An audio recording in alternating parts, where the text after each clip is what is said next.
Srirangam ട്രിപ്പിൻ്റെ last part video ആണത്. അപ്പോൾ ഞാൻ അവിടെ നിന്ന് ഉച്ചയ്ക്ക് ഇറങ്ങിയിട്ട് നേരെ റെയിൽവേ സ്റ്റേഷനിലെ വെയിറ്റിംഗ് ഹാളിൽ വന്നിരുന്നു. പിന്നെ ഉച്ചയ്ക്ക് അവിടെ നിന്ന് ഫുഡൊക്കെ കഴിച്ചതിന് ശേഷം പിന്നെ വൈകുന്നേരം വീണ്ടും ഷോപ്പിങ്ങിന് വേണ്ടി ഇറങ്ങിട്ടോ.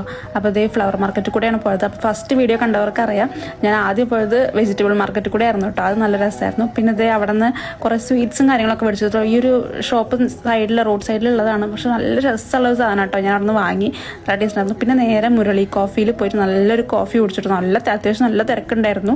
നമ്മൾ ഓർഡർ പറയുമ്പോഴേക്കും ഇങ്ങനെ ഒഴിച്ചൊഴിച്ചങ്ങോട്ട് തരും, അത്രയേ ഉള്ളൂ. എടുക്കുക കുടിക്കുക പോരാ.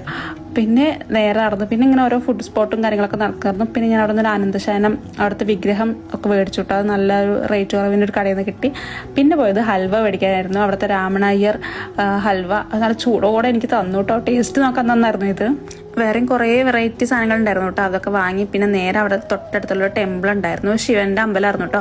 എനിക്ക് ഭയങ്കര ഇഷ്ടപ്പെട്ടു. അതിൻ്റെ ഉള്ളിലേക്ക് ഫോൺ അലൗഡ് അല്ല, പക്ഷെ ഭയങ്കര കാമായിട്ടുള്ളൊരു കേട്ടോ. ഒരു ഗുഹയുടെ ഉള്ളിലേക്ക് ഇങ്ങനെ പോയ പോലത്തെ അങ്ങനത്തെ രീതിയിലുള്ള ഒരു പ്രതിഷ്ഠയും കാര്യങ്ങളൊക്കെ ആയിരുന്നു. അവിടെ നിന്ന് തൊഴുതിറങ്ങിയിട്ട് നേരെ നടന്നു ഫുഡ് മേടിക്കാമെന്ന് വിചാരിച്ചു. കാരണം ട്രെയിനിലിരുന്ന് കഴിക്കാനുള്ള ഫുഡ്. അപ്പം എന്തായാലും നോൺ വെജ് മേടിക്കാമെന്ന് വിചാരിച്ചിട്ടോ.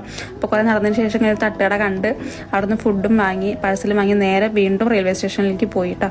പിന്നെ ബാഗൊക്കെ ഒന്ന് സെറ്റ് ചെയ്ത് ഫ്രഷപ്പ് ആയതിനു ശേഷം ഞാൻ ട്രെയിൻ കയറാൻ വേണ്ടി നിന്നു. അപ്പോൾ ഇത്രയേ ഉള്ളൂ ശ്രീരംഗം ട്രിപ്പ്. അടിപൊളിയായിരുന്നു.